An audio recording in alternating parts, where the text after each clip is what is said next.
Hey, look at that. I'm glad you're doing good today.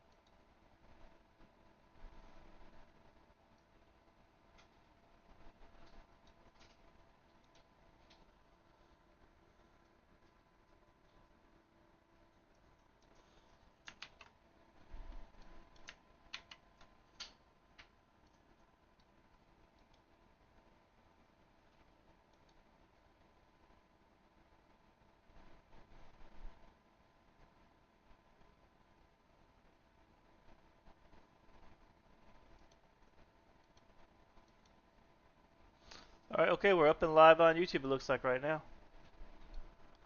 Just hop this over here.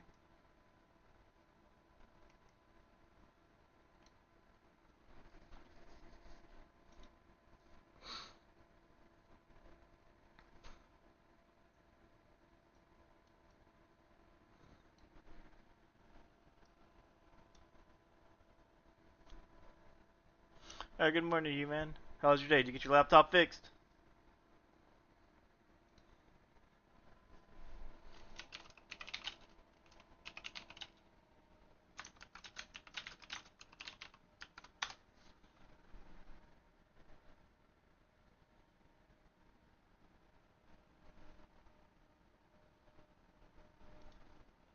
I'm gonna assume that's a yes.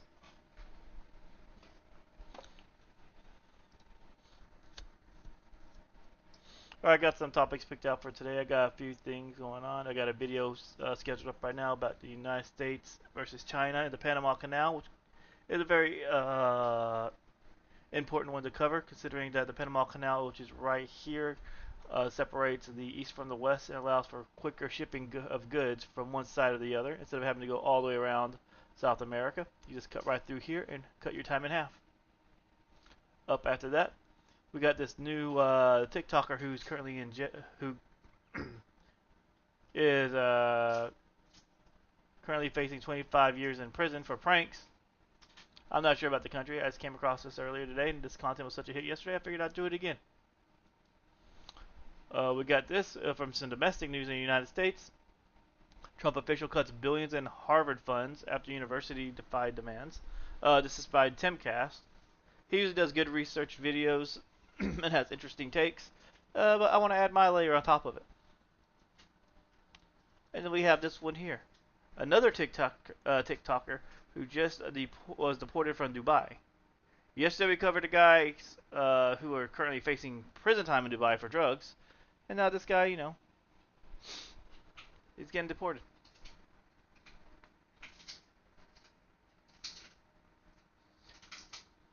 And then I also got r/news over here. I mean, this is where all the L takes are, and gotta be a genius to know that Reddit is where all low IQ people go to die. They congregate and they circulate their own refuge. So, where do you like to begin?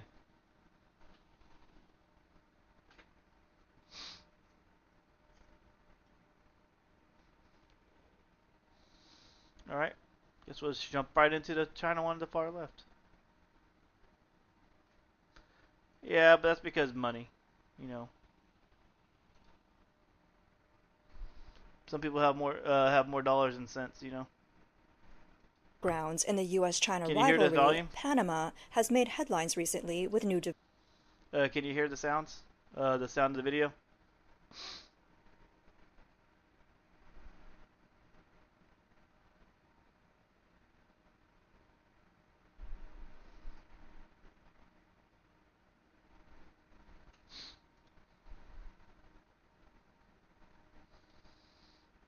Good, I'm glad to hear it. developments. Earlier, Hong Kong's richest man, Li Ka-shing, became a focus of international attention after facing heavy pressure from the Chinese Communist Party. He sold his ports in Panama to the U.S. investment firm BlackRock. Panama's government recently stated that it might revoke the operating rights due to alleged contract violations by Li's company. According to reports from AFP and Bloomberg, Panama's Comptroller General's office released a report stating that the Panama Ports Company, a subsidiary of Li's Chengkang Group, had violated several contractual procedures when renewing its operating rights for 25 years in 2021. The company also hired a series of tax-exempt contractors to reduce the payments it owed to the Panamanian government, violating the agreement to share 10% of its net profits. Additionally, a 2003 tax decision helped the company to avoid paying $850 million in taxes, and it still owes Panama $300 million. Panama's authorities have stated that they will prosecute the officials who approved the contract renewal and have submitted the audit filings to the Maritime Department. Legal experts believe that if the Comptroller General confirms... But you did get good news on your laptop though, right? They were able to replace that transistor or capacitor or whichever little faulty component it was.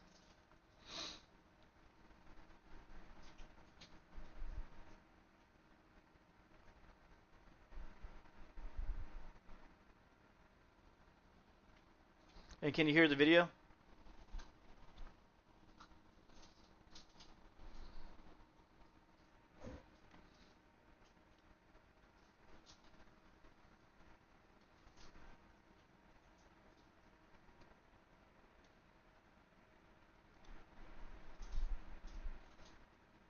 that the renewal violated procedures, or if the Panamanian Supreme Court declares the contract unconstitutional, the operating rights could be revoked. Panamanian President Jose Raul Mulino has reiterated that the government will not negotiate with China now or in the future. He stressed that Panama is distancing itself from the Belt and Road Initiative and that the sale of Panama Canal port concessions is still ongoing. In early February, Mulino had announced that the Panamanian embassy in Beijing had informed China of Panama's decision to withdraw from the Belt and Road Initiative, effective in 90 days. Yeah, I'm pretty sure they decided to do that after meeting with Marco Rubio, or the United States Secretary of State. And they made it very clear that Panama relies heavily on the United States, and primarily from subsidies from the United States. And if they want to keep their way of life, they'll be more than likely to step away and back away from China and embrace American foreign policy. And I'm not eating anything. That's just a bag I had on my desk for the pups. It has their treats in it. He emphasized that this decision would not change. Mulino also said that this decision was based on the fact that the Belt and Road Initiative is more of a fantasy than reality. He added that the Belt and Road Initiative hasn't made any progress and that his government will keep its distance from it. Mulino also confirmed that the sale of the Panama Canal port concessions by Li Ka-shing's company to a group led by the U.S. firm BlackRock is still moving forward. However, Mulino revealed that since the sale is not yet finalized, the Panamanian government does not have enough documentation, financial, or legal information at this stage. Meanwhile, the U.S. government has shown unparalleled determination. On April 8th, U.S. Secretary of Defense Pete Hegseth, during a visit to Panama, stated that the U.S. would reclaim influence over the Panama Canal from the CCP. He emphasized that China should not be allowed to use its business relationships in Panama to engage in espionage and weaponize the canal. I agree with that. I mean, the United States did basically pay for it and constructed it and lost hundreds of American lives trying to build the Panama Canal. So it's only fair that we have more influence over it than China. And in the past few decades, China has been more than scrupulous against the West and seen as everything as belonging to or being a part of China. Briefly review the pressure the CCP applied on Li Ka-shing after he sold the ports. On March 4th, Chengkong Holdings announced its plan to sell port assets in 43 countries, including 90% of the shares and operating control of the Balboa and Cristobal ports at both ends of the Panama Canal. The sale is going to a consortium led by the U.S. asset management company BlackRock for $22.8 billion. Pete Hegseth delivered a speech at a dock funded by the U.S. in Panama City, stating that the U.S. administration will work with Panama to reclaim control of the Panama Canal from the influence of the CCP. From March 13th to the 21st, the CCP controlled Hong Kong. Well, talk about PS2 graphics here. Look at that. It's all digitized. Newspaper Da Kong Bao published 4 commentaries sharply criticizing Li Ka-shing. They accused him of betraying and selling out all Chinese people. On March 18th, Bloomberg reported that Beijing had instructed the National Market Supervision Administration and the Ministry of Commerce to review the transaction and assess whether it posed national security risks or violated antitrust laws. On March 19th, the Wall Street Journal reported that CCP General Secretary Xi Jinping expressed strong anger at Li Ka-shing's decision. If China wants to find an issue, they'll find an issue. It's the standard communist tactic of show me the man and I'll find the crime. To sell the port operations to a consortium led by BlackRock without consulting Beijing. According to sources, the satisfaction stemmed from the fact that Li did not ask Beijing for approval beforehand. This move deprived Beijing of an important bargaining chip, as the Panama Ports issue was originally planned to be used as leverage in negotiations with the Trump administration. On March 27th, Bloomberg reported that the Chinese authorities had instructed state-owned enterprises to suspend any new cooperation with Li Ka-shing and his family's companies. On March 28th, the South China Morning Post reported that Cheung Kong would not officially sign the agreement to sell the Panama Canal port operations as expected. Yeah, BlackRock does own a lot of shares in big companies, also own a lot of shares in housing market as well. BlackRock and Vanguard are two of the biggest players right now in the United States housing market, and they're causing a lot of issues. They'll come through and they'll buy a lot of single-family homes, right? And they'll upsell them. So now you have an entire generation, actually two at this point. You have the millennial generation, the Zennials, the Generation Z, who have less prospects of purchasing homes because all the regulations that goes into building a house, plus the cost of raw materials due to the last administration's disastrous economic plan, makes it infeasible to actually purchase and or build a home. And then if you are able to finally get a chance to buy a house, you have to fight with BlackRock and Vanguard to actually get the house, because they'll come in, they'll pay more for the house, just like add it to their portfolio, and they'll rent it back at 3 times the cost. So when you're trying to buy a house, you used to be able to get a nice size 3-bedroom 2-bath house for about $120,000, $130,000. Now you're looking at closer to $300,000. And at the time with the interest rates, you were probably paying about $800 to $900 a month in mortgage. Now you're looking closer to $1,200 to $1,500 a month in mortgage, which is outlandishly overpriced just to have some place to live.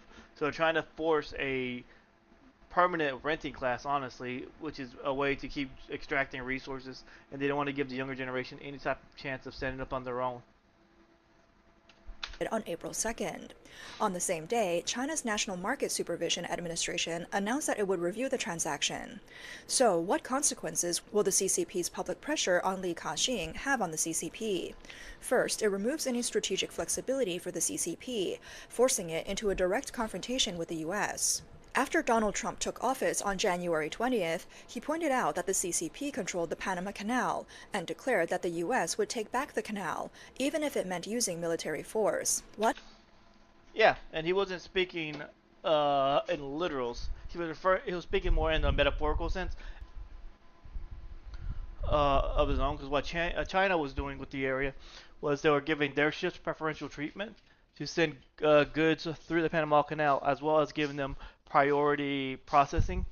As in, a Chinese ship comes in and an Indian ship comes in at the same time, the Chinese ship will get preferential treatment and sent through, have to pay less fines, and have to have less scrutiny on the cargo and goods. So they're able to send them through without any issues. But any other country that China had issues with will have steep penalties, and to also extract extra goods and wealth from them, because it causes them to pay for the inspections and everything else as well, which is not a good place to be in, especially if the United States put up billions of dollars to build out the entire canal.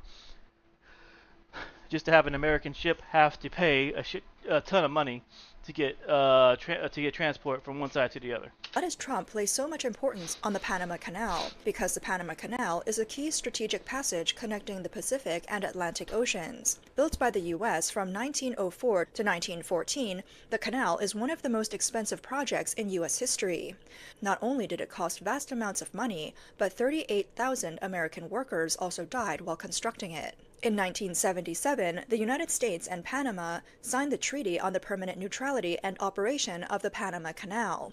After a period of joint administration, the U.S. officially handed over control of the Panama Canal to the Panamanian government in 1999. The Panama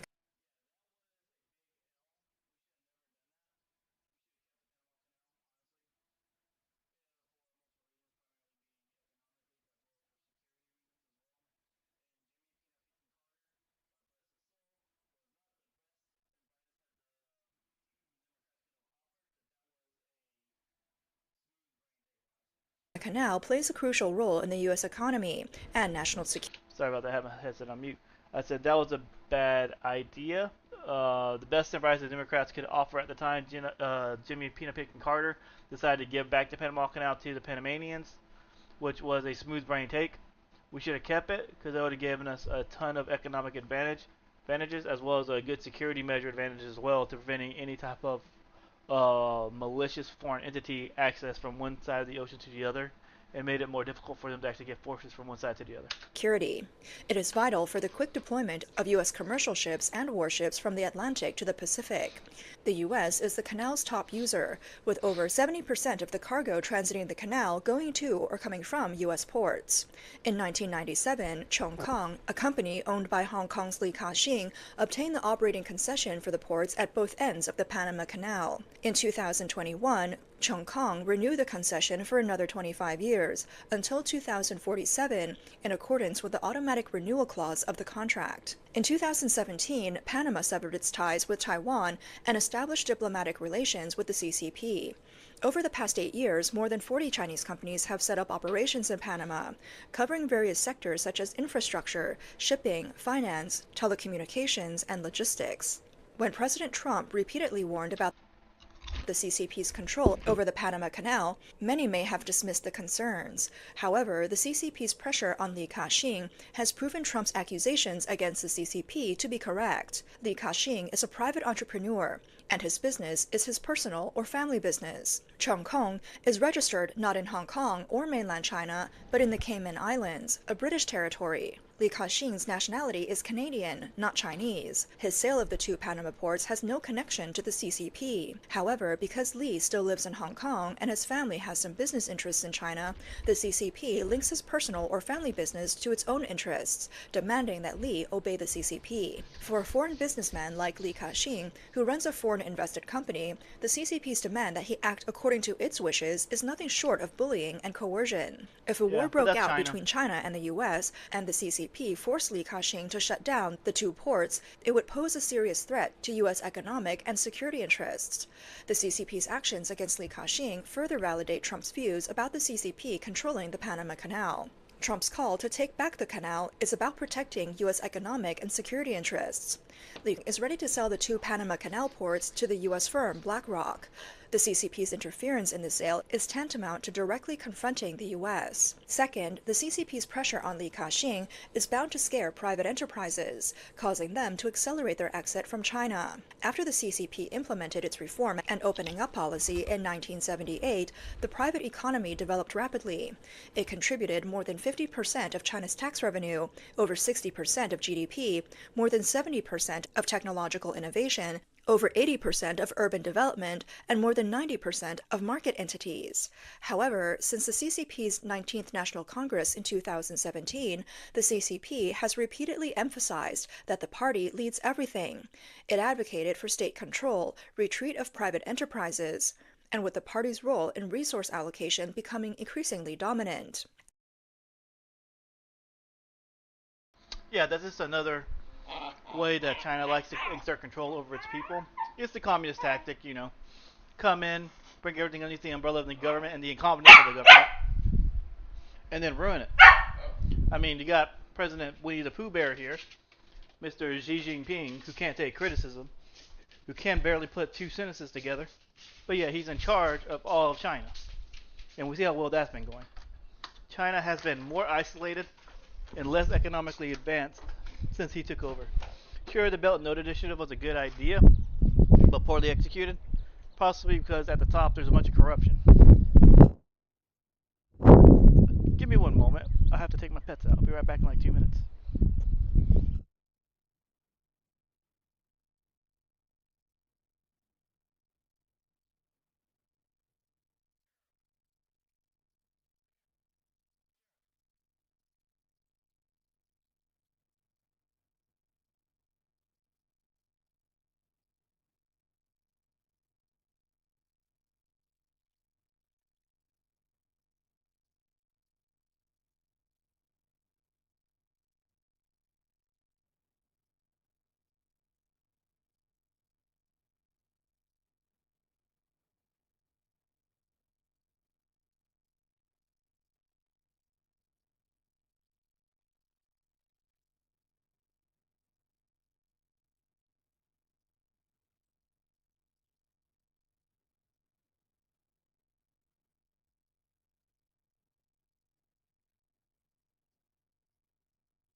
Sorry about that, bros. You know, when the animal got to go, they gotta go.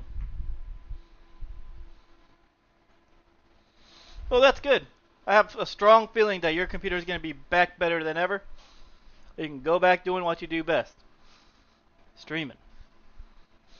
Hey everybody out there in Rumble Land, feel free to like, comment, and subscribe. Same with Kick, YouTube, Twitch. I don't bite. I can though, if you pay, but you know, everything got the price. At the autumn 2019 Mo Ganshan closed-door seminar, Cai Xiaopeng, a former representative of the National Federation of Industry and Commerce, said, "Do you think private enterprises are doing well? I don't think so.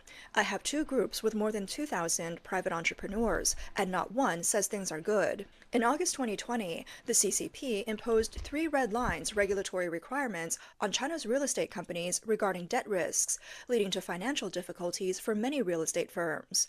More than 30 large real estate companies, including Evergrande, Country Garden, and Greentown, faced financial collapse. Well, yeah, shortly after this, I think in 2021, maybe early 2022, I'm not 100% sure on the timeline, China's entire housing market collapsed. And it was bad, too. I have to see if I can pull up a video on this later. When I say it was bad, I mean it was terrible. The way it was basically a Ponzi scheme.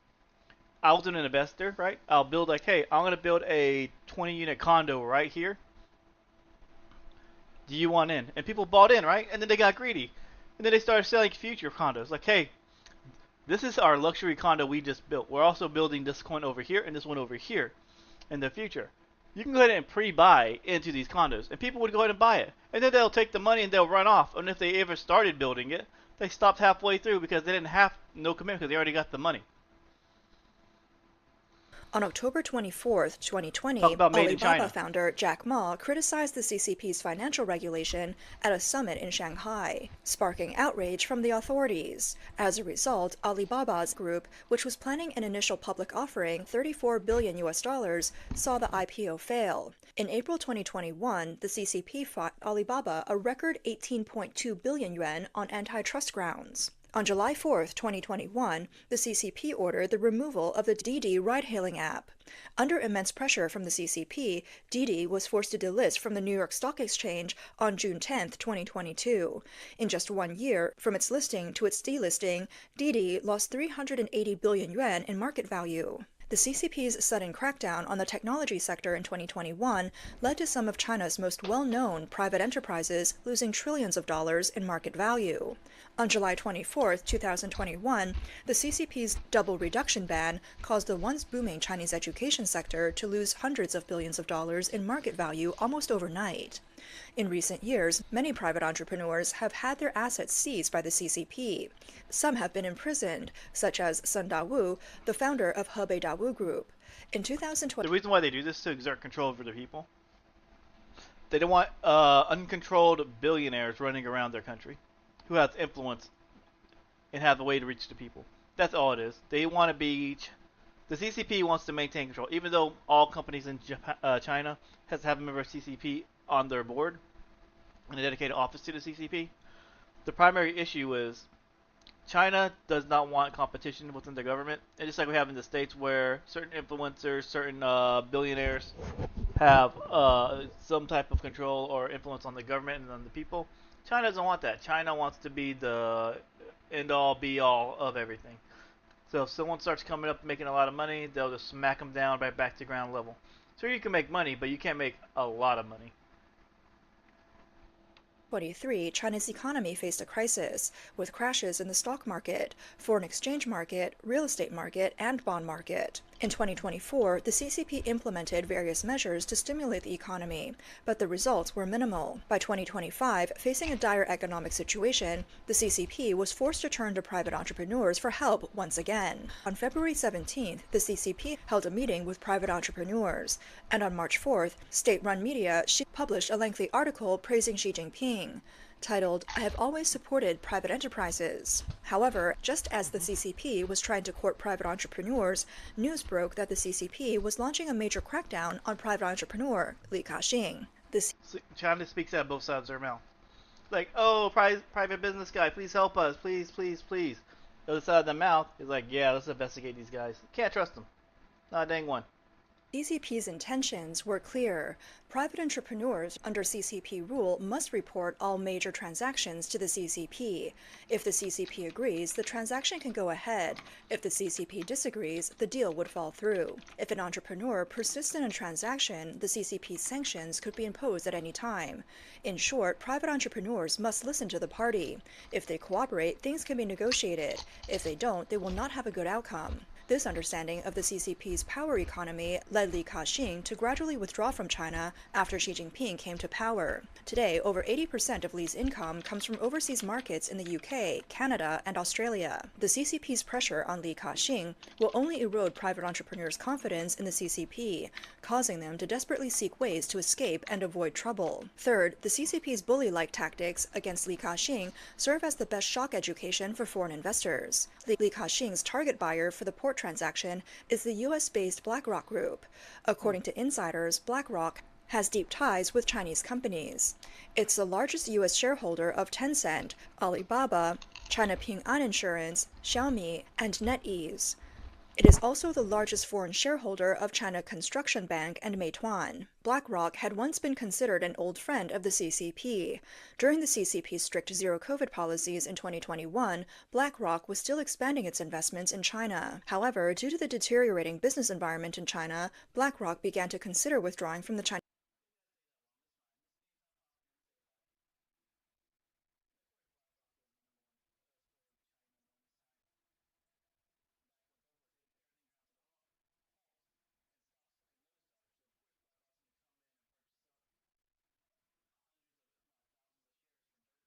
Chinese market in 2024. According to a Bloomberg report in January 2024, BlackRock plans to sell a commercial building it bought in a prime location in Shanghai in 2028 at a 30% discount from its original price. Bloomberg reported in September 2024 that BlackRock's chief investment officer for Asia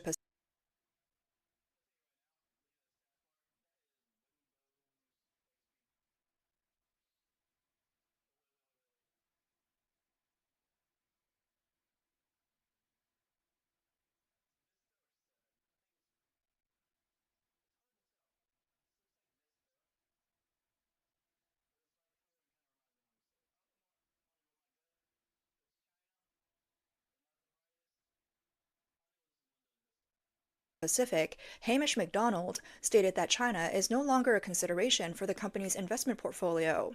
Despite numerous measures by the CCP central bank, these efforts have failed to restore global investor confidence. Additionally, both the offshore and domestic markets have seen a lack of buyers entering China. Therefore, BlackRock will first consider markets in Australia, Japan, and Singapore because clients are focusing on the Asia-Pacific market, seeking to diversify their global investment portfolios, and are not expecting additional risks. In 2024, foreign capital saw a net outflow of $168 billion from China, a historic record.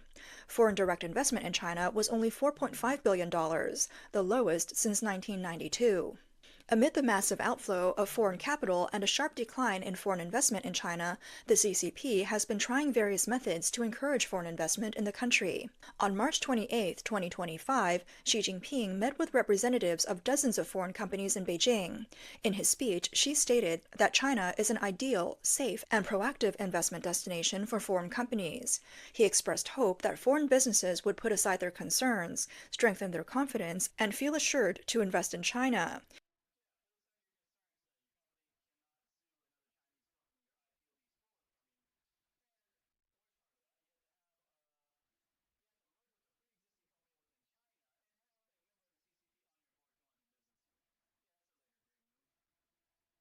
Sharing in China's development opportunities. However, on the same day Xi delivered his speech, China's State Administration for Market Regulation announced that it would review the transaction between Li Ka-shing and BlackRock. For Hong Kong's wealthy elite, the CCP's actions against Li Ka-shing will destroy any remaining illusions they may have had about the CCP. Li Ka-shing has always been a notable capitalist in Hong Kong society. Not only is he the wealthiest person, but he also tends to act ahead of other Hong Kong business figures. His moves are often seen as reliable indicators of political and economic trends. In 2024, Li Ka-shing launched a half-price sale of the Dongguan Haiyi Garden. Although real estate profits can be substantial, selling properties at half price means there's little to no profit. It's essentially a better option than writing off bad debts. Li Ka-shing's move shocked the industry. A seasoned real estate agent claimed that regardless of the sales strategy, any property sold at half price reflects the developer's lack of confidence in the future market, as they would rather take drastic measures now. This would also significantly impact the bank's mortgage appraisals and affect other properties. If the outlook for the market wasn't so bleak, such a move would never be made impulsively. Now, with the CCP forcibly intervening in Li Ka-shing's transaction with BlackRock, it not only proves Li's correct judgment of the CCP, but will undoubtedly accelerate the departure of BlackRock and similar foreign companies from China, leading foreign capital to flow to other countries and regions. The CCP's crackdown on Li Ka-shing is inevitable. It's a clear demonstration of the CCP's policy of the party leads everything, which was a major factor in the economic collapse under Mao Zedong's leadership. A market economy relies on the market to play a decisive role in resource allocation. What the CCP is implementing today is not a market economy, but a power economy, where party power controls resource allocation, not the market. The CCP's suppression of Li Ka-shing marks the beginning of a point of no return in its direct confrontation with the United States. This has been evident in recent developments.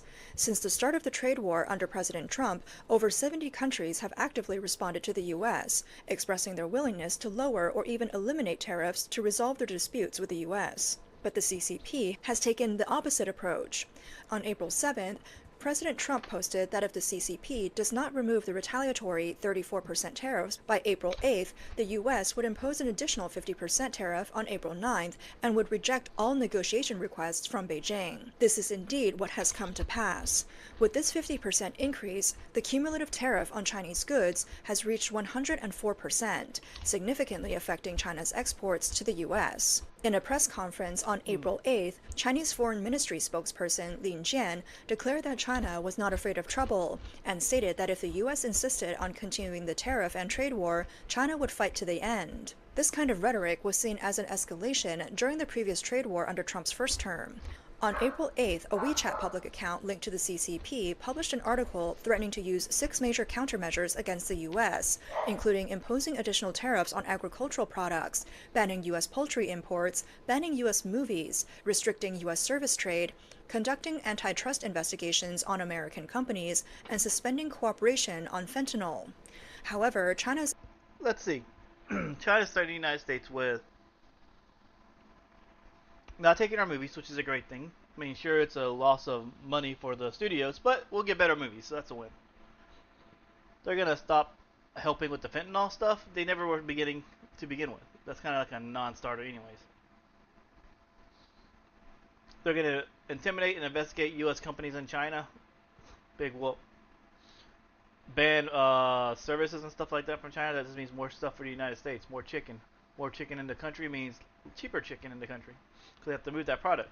And it's only hurting China because if they can't import food for their cities, they're going to starve themselves slowly. Or they have to get it elsewhere and pay higher prices. Exports to the U.S. far exceed its imports, and these so-called countermeasures are seen as helping itself more than hurting the enemy. The threat to suspend fentanyl cooperation is like adding fuel to the fire. The initial cause of Trump's first tariff hike after returning to office was China's fentanyl exports to the U.S., which have caused tens of thousands of deaths annually. Most of the fentanyl entering the U.S. originates from China. During Trump's first term, the CCP had promised to control fentanyl, but internal sources indicated that the CCP secretly encouraged the production of more fentanyl. Both parties in the U.S. accused China of waging a modern opium war against China. In response to the CCP's attitude toward direct confrontation with the U.S., internet users are celebrating jubilantly, with many commenting, "The CCP must stand by its word this time.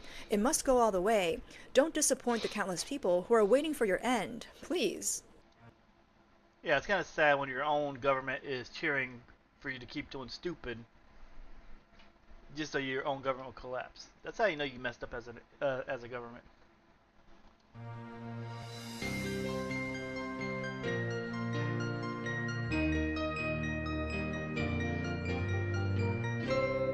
Oh no, it started with this one. Trump cuts billions of dollars for Harvard fund. Let's see.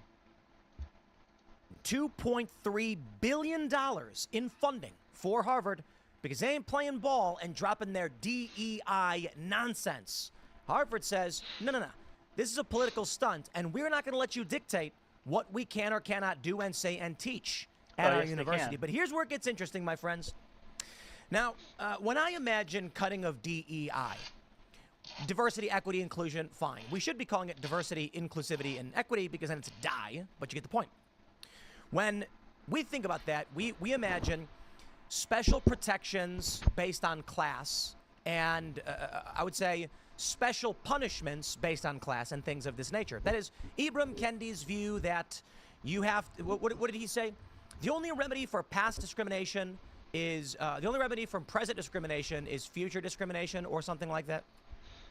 He was basically arguing, as most of the DEI proponents do, that we must discriminate against white people because white people are the evil oppressors. So when Trump officials say, hey, you can't do that anymore, and Harvard says no, good. Cut their funding off. It's illegal. It's racist. But hold on there a gosh darn minute. It ain't just about that. The Trump administration also is demanding special anti-Semitism requirements, which is where things get weird. Look, man, I don't like anti-Semitism. All right.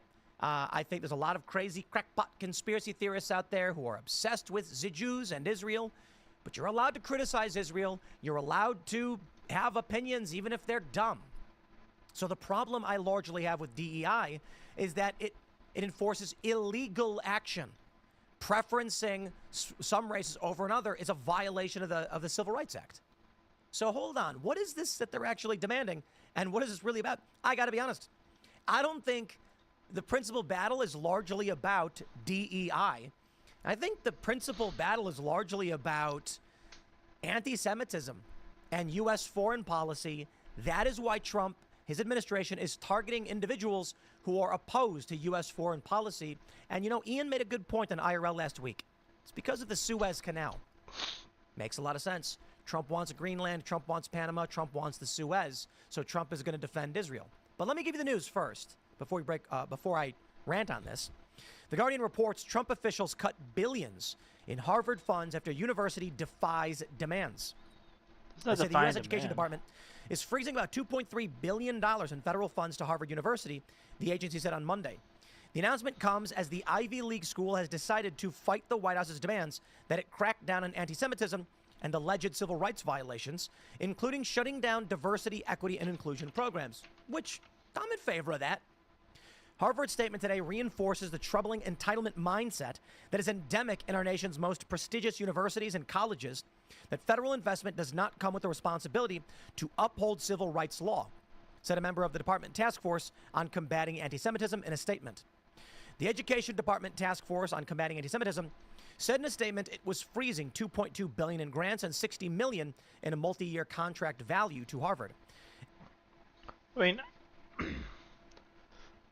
I agree with this. I mean, if you're going there teaching people that you should feel bad because of color of your skin, because of immutable characteristics that you can't help, there should be some repercussions. And since this is a grant by the government giving you money, you kind of have some chains to you, to the government. So you're kind of like beholden to them. So if they say jump, you know, you just start jumping or else that money ain't going to come. Sucks to suck, but, you know, that's just the way things work out sometimes, you know. And I don't really care exactly what the, you know, reason behind it is. Or what, like, it could go either way. Like the whole anti-Semitism thing, we should all agree that, you know, hating someone because they're Jewish is wrong, because you shouldn't just hate someone because they're Jewish. You hate someone because they're an asshole. You know, that's just the way I feel about it. But just carving out large swaths of people and calling them entitled and oppressors and teaching that to the next generation is just self-harming. And there should be some social accountability. And if the people can't hold these large institutions accountable, the government has to do it for the interest of the people.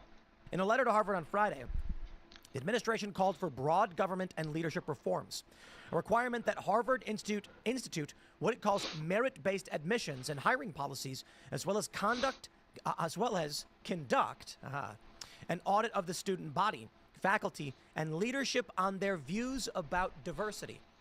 This is also the same institution that's like Yale that had a quota for a number of Asian students as well, because apparently Harvard and Yale were becoming a little bit too Asian.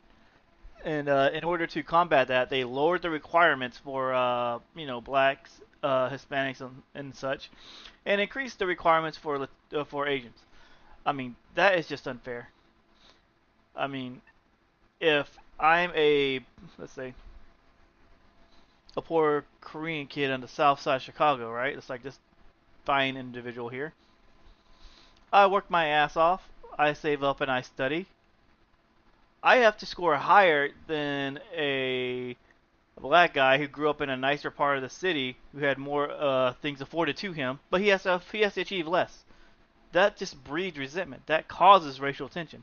That perpetuates everything they're trying to teach.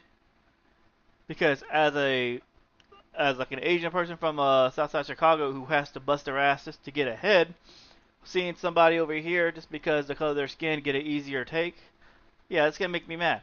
We didn't have these racial tensions back in 2007. This stuff didn't come about until Obama came in. Obama pretty much threw a grenade into race relationships in America, because I remember back in the 90s, it was all good in the hood, bro. Like, sure, there's some places you didn't go because, but other than that, there was no many issues. There was race relationships in America was actually becoming mellow, and it was coming the true melting pot that it is destined to be. But liberals and Democrats, they like being racist. I mean, after all, Democrats were the KKK. I gotta be honest. I got no problem with that. None. The demands, which are an update from an earlier letter, also called for a ban on face masks, which appeared to target pro-Palestinian protesters. Full stop. No, you can't say that. The issue of masks is masks. Thank you and have a nice day. Closure of its diversity, equity, and inclusion programs, which it says teaches students and staff to make snap judgments about each other based on crude race and identity stereotypes, and pressure the university to stop recognizing or funding any student group or club that endorses or promotes criminal activity, illegal violence, or illegal harassment. The administration also demanded that Harvard cooperate with federal immigration authorities. I'm loving this. I would say to Donald Trump, seize the endowments, take all of their money away. I don't care. I don't care. I look at Nayib Bukele and I'm warning all of you guys. These centrist, classical liberal types need to get with the times. There is a time and place for the live and let live, let's all hold hands mentality. And Donald Trump is not even going beyond his constitutional authorities.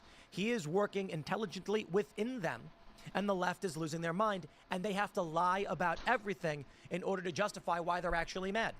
For instance, well, yeah, when you ain't got an argument, make up an argument. Of this Abrego Garcia guy. If you don't have a victim, he's a make Maryland up or claim man. to be a victim. He's not. He's a Salvadoran man who entered the country illegally.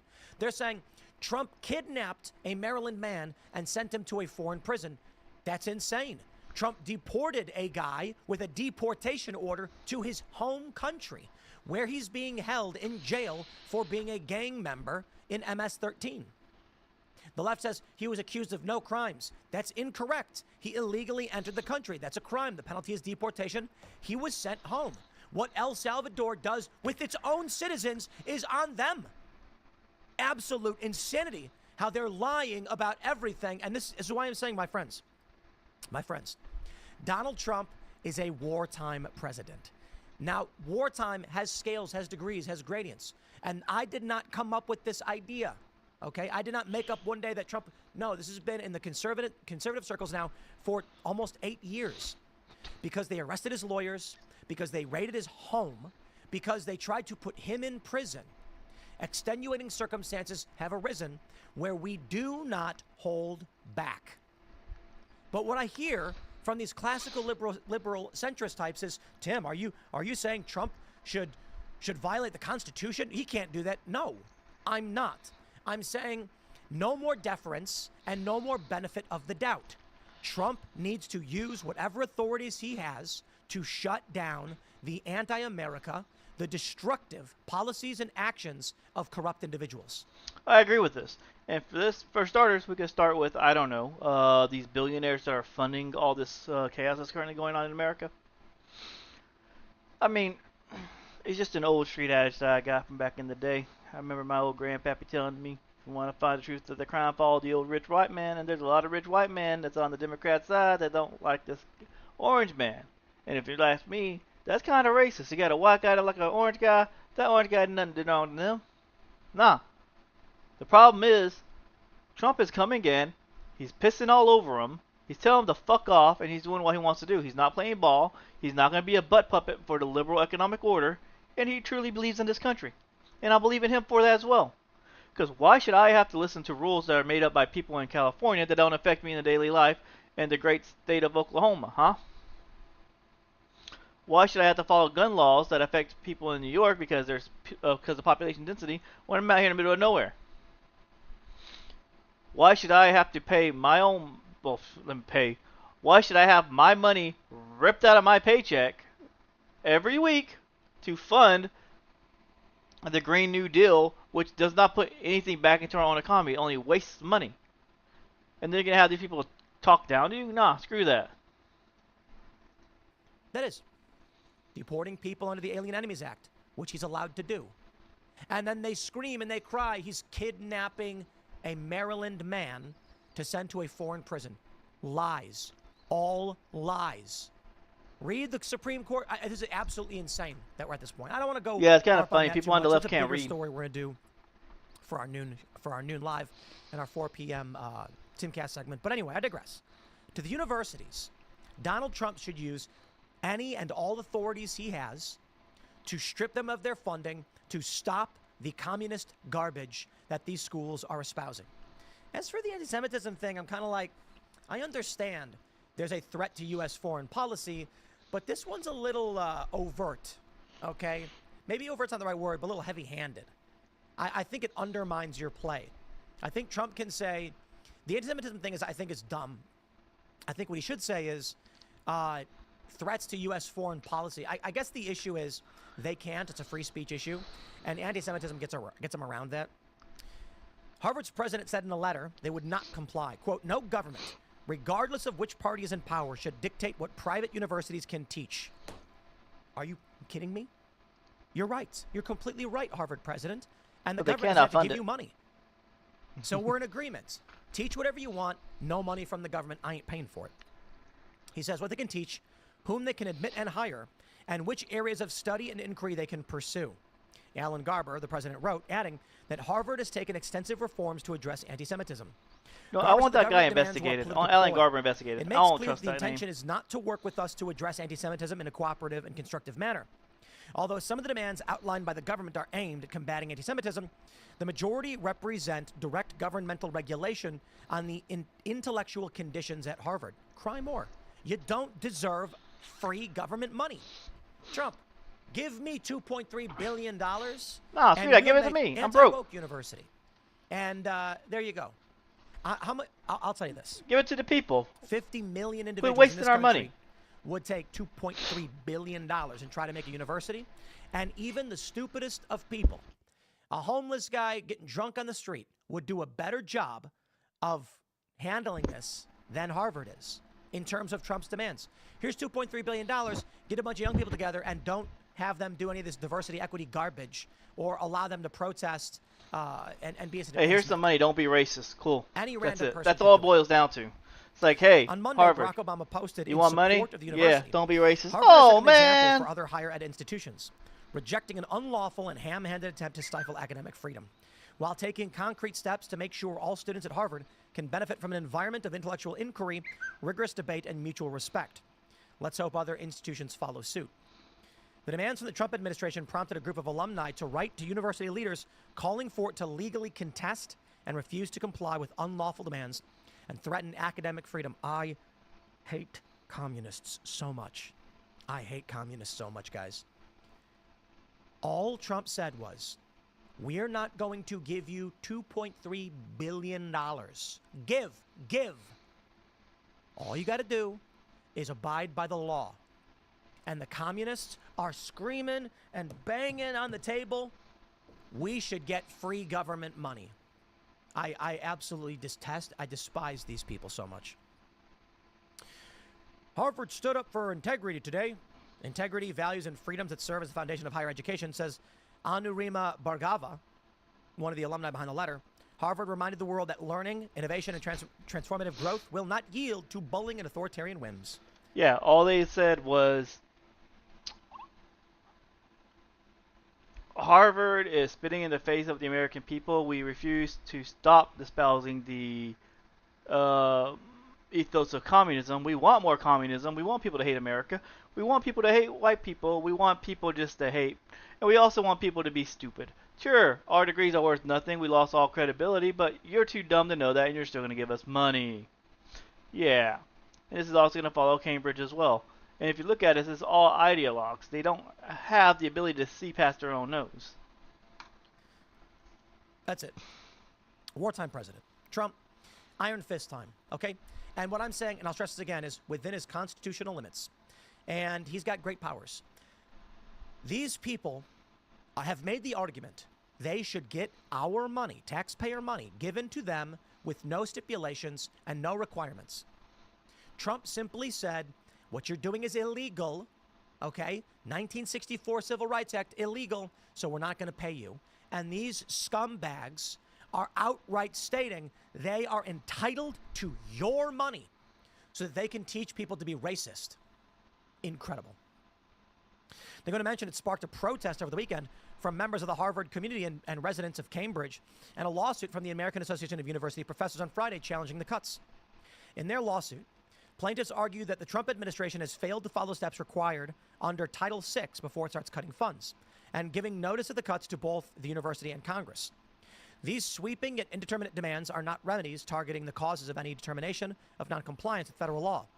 Instead, they overtly seek to impose on Harvard University political views and policy preferences advanced by the Trump administration and commit the university to punishing disfavored speech.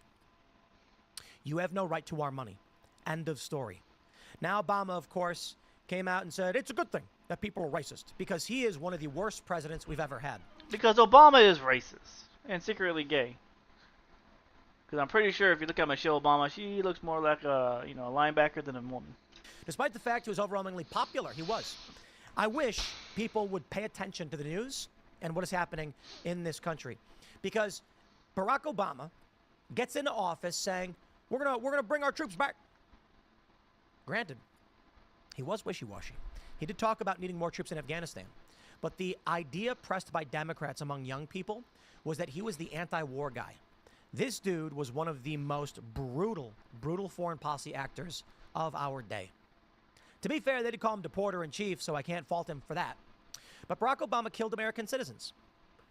It dramatically increased the drone strikes on foreign countries, launched, I believe it was 7 new wars. And that's Obama for you. Obama made race relations in this country substantially worse.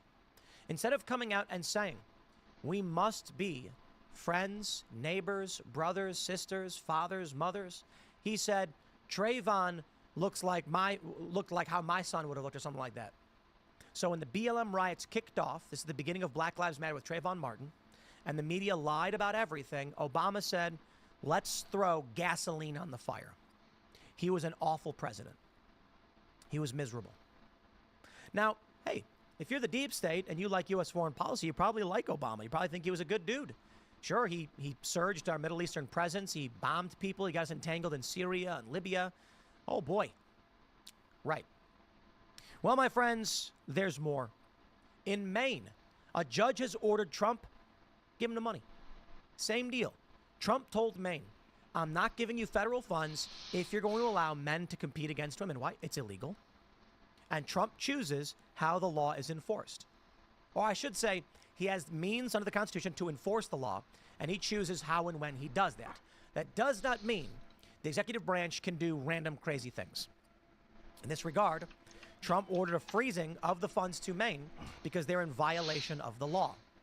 A judge has granted a temporary restraining order after the USDA froze funds to Maine over its refusal to change trans athlete policies. And Maine is defiant. These states are willfully violating the law. The 1964 Civil Rights Act says you cannot discriminate on the basis of race. All of these states are doing it overtly. And now we do have very serious concerns, I tell you. My friends, this is the judicial coup. This is where you've got 677 district court judges, even one in Guam. And all it takes is one to stop what Trump is doing. So the Supreme Court is going to be working on overtime because Democrats, they go forum shopping. That's what they do. They know exactly which courts are activists and will side with them no matter what. They bring the lawsuits there, and they are guaranteed to win. And the judges actually had the nerve to say their powers are equal to Trump. At a certain point, this is a judicial coup. Democrats have put these judges in place for the explicit purpose of obstructing Donald Trump in his term as president. And now here we are. Donald Trump, seeking to use his constitutional authorities, is blocked every which way. And the Supreme Court has to keep stepping in and saying, stop this. Now, there's one remedy. Congress can cut funding to these corrupt judges. That's the fastest way. You're not going to impeach. But with a simple majority, you can cut funding and say, goodbye. And then, what are the courts going to do? It would be absolutely fascinating, I tell you this, if Congress cuts funding to district court judges and the judges try to block Congress from doing it, because they can't. But they would. That would be the true sign of the judicial coup. Fox News reports Maine Attorney General Aaron Frey took a swipe at the Trump administration on Friday as a federal judge ruled that a funding freeze to the state must be lifted as the state refuses to amend its policies regarding transgender athletes in girls' and women's sports. District Court Judge John Woodcock issued the temporary restraining order, which was suspended amid Trump's fight with Maine Governor Janet Mills over trans athletes. The U.S. Department of Agriculture announced the funding freeze last week. Quote, this temporary restraining order confirms the Trump administration did not follow the rule of law when it cut program funds that go to feed school children and vulnerable adults. This order preserves Maine's access to certain congressionally appropriated funds by prohibiting an unlawful freeze by the administration. No one in our constitutional republic is above the law, and we can... Yeah, these courts are a bunch of retards. I mean, obviously they're activists. If they're stepping in so many times, they don't want Trump to actually fix this country. Honestly, what Trump should do is declare suspension of habeas corpus in these districts, march in the feds, arrest these judges, find out and do an investigation who is funding them and who their connections are, and trace it back to the root. You don't get rid of a weed by cutting off the top. You got to pull it out by the root. And honestly, I'll take it a step further. Personally, I'll just rule the Democratic Party as a whole as a terrorist organization, and just arrest a whole lot of them because they're anti-American. If you're not with us, you're against us. If you're against us, I'm sorry. Gitmo, you go. Hell, screw that. El Salvador. It's cheaper to keep you there. Continue to fight to hold this administration to account. Let me tell you, my friends, Trump is following the Constitution. He's following the law. He could simply come out and say, ignore the courts. Personally, I think he should. The argument is such. Who has the authority to take the actions? Who has the authority to actually issue these rulings? One might argue, Tim, the Democrats certainly do, that the judges can tell Trump that he can't do these things. And Trump can tell them they can't do these things. It's called co-equal branches. There is not a reality where Donald Trump can't do anything without permission from a judge. It goes both ways. See, the Democrats are lying, and they're presenting this argument that the judiciary is above the executive. The Supreme Court recently ruled this. No court can force Donald Trump to engage in foreign policy actions. This is, of course, related to the Abrego Garcia story. A district court ordered him to retrieve an individual from a foreign country of which he's a citizen of that country and in prison in that country, as per their laws. Supreme Court said, are you nuts? You can't do that. Nobody directs the president to engage in foreign policy. So let's talk about where we're at right now. If a judge issues an unconstitutional order, it is incumbent upon the other branches to say no. Let's make it a little bit overt, right? Because what we're looking at with Maine is it's contested. Who has final say? Trump, I think, should just defy this and say, once the Supreme Court issues it, we'll consider it. Here's the point. Imagine a lower court ordered Donald Trump to kill a guy. Like, just straight up murder in cold blood. They said, we hereby order Donald Trump must go on Fifth Avenue and shoot somebody. Trump's not going to do that. You can't order something that is illegal and unconstitutional. Just because a judge says it doesn't mean Trump has to do it. In fact, it would be Trump's sworn duty to uphold his oath to the Constitution by saying, no, I will not do that. That's illegal. That is unconstitutional. But in the Constitution, my friends, where are the rules that break all of this down? This is the great challenge we face today. That Donald Trump, as the head of the executive branch, dictates how the executive branch is run and has sole executive authority. So courts can issue reviews of the law as they exist, and they're supposed to issue rulings pertaining to those involved in their courts. Instead, they've been issuing universal injunctions and trying to stop the executive authorities of Donald Trump. Let's do this. I think it's Article 2. Let's just pull up the old Constitution here, and I'm going to read the judiciary, which is Article 3, I believe. The judicial power of the U.S. shall be vested in one Supreme Court and in such inferior courts as the Congress may from time to time ordain and establish.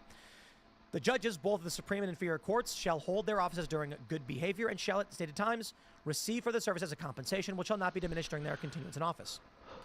The judicial power shall extend to all cases in law and equity arising under this Constitution, the laws of the U.S. and treaties made, or which shall be made under their authority, to all cases affecting ambassadors or other public ministers and consuls, to all cases of admiralty and maritime jurisdiction, to controversies to which the U.S. shall be a party, to controversies between two or more states, between a state and citizen of another state, between citizens of different states. We get it. They go on to say, in all cases affecting ambassadors, we get it. The trial of all crimes, except in the cases of impeachment, shall be by jury, and such trial shall be held in the state where the said crime basically shall what be he's trying to committed, say is but when not committed these within any judges state, are overstepping the their trial shall authority. be They in have no place or rights. places as the Congress There's may nothing by they law can have really do. directed. Where does it say that the judiciary has the authority to violate the law? In fact, I got to be honest, in the straight up article outlining the judicial powers, it does not.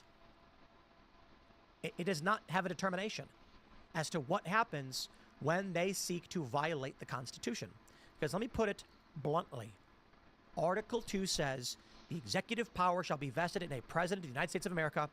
He shall hold his office, blah, blah, blah. Each state shall appoint. We get it. Sole executive authority exists within the president. And while certainly the courts do exist to deal with controversies, the idea that when Trump says we will not engage in certain actions, and the judges then say, you actually have to do as we decide you do, it's an absurdity. Plain absurdity. Now, how do you resolve this? Honestly, I have no good answer. I believe that Donald Trump must just assert executive authority and say, as they did with the Abrego Garcia case, they asserted the judicial branch has no authority to dictate the executive engage in any kind of foreign policy related actions. None whatsoever. That's it. This is an inherent fault we have within this three-party system, which is going to be difficult to rectify. Co-equal branches that check each other. But the way the judiciary is working right now, it's basically just a block on the executive serving above the executive. It's impossible. If judges are going to block every single thing Trump does, and he's gotten more universal injunctions than basically any other president ever, and in the shortest amount of time, too, it's clear that they are acting unconstitutionally to obstruct the executive branch and its authorities. At some point, Trump's going to have to say, shut your mouth. Or, I have seen the ruling from the court, now have them enforce it. I'm going to wrap it up there, my friends. Stay tuned. We got more coming up for the rest of the day. You can follow me on X and Instagram at TimCast, and we'll see you all then. Yeah, that was kind of depressing. Alright guys, give me a second. I'm going to step away. I'm going to go to the grown man's room, and I'll be right back.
Sorry about that, guys. Give me one more second. I just remembered I gotta check on something in the stove.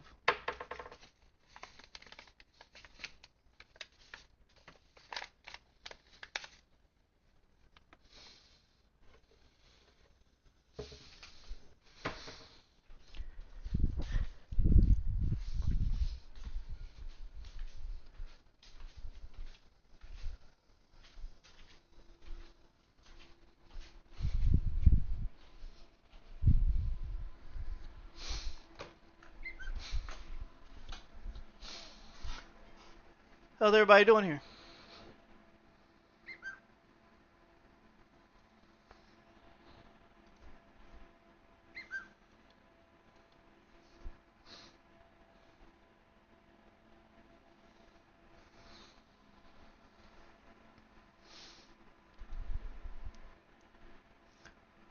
Oh, we're coming up on an hour. Hey, look at that. She might join the show. How's she doing today?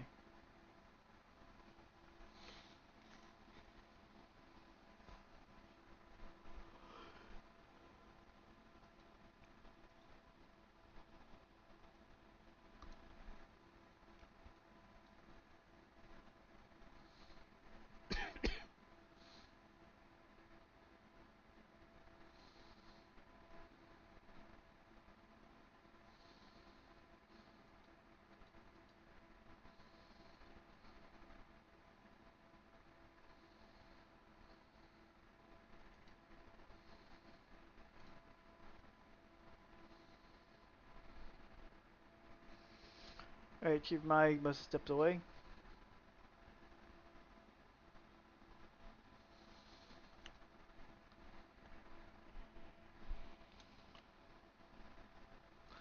Alright, well, you kind of came at the wrong time. We're about to end the stream for a bit. I got to go to the store. I just checked the kitchen. We need to get some more stuff for dinner tonight because I forgot to do it earlier today. So I'm gonna have to run out there to do it, and I'll be back on my stream. Sorry for the inconvenience, everybody. My apologies. I'm so terribly sorry. But I'll make it up to you later. I promise. So I have to end the stream early. I'm so sorry. I don't want to do this, but I don't really have a choice. I forgot, and if I want to have something to eat tonight, I gotta have something in the house to cook.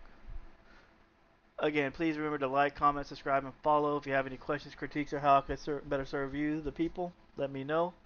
I'm more than willing to do whatever it takes. I'll bend over backwards to get this off the ground. Thank you, and I hope you all have a smashing day. See you later.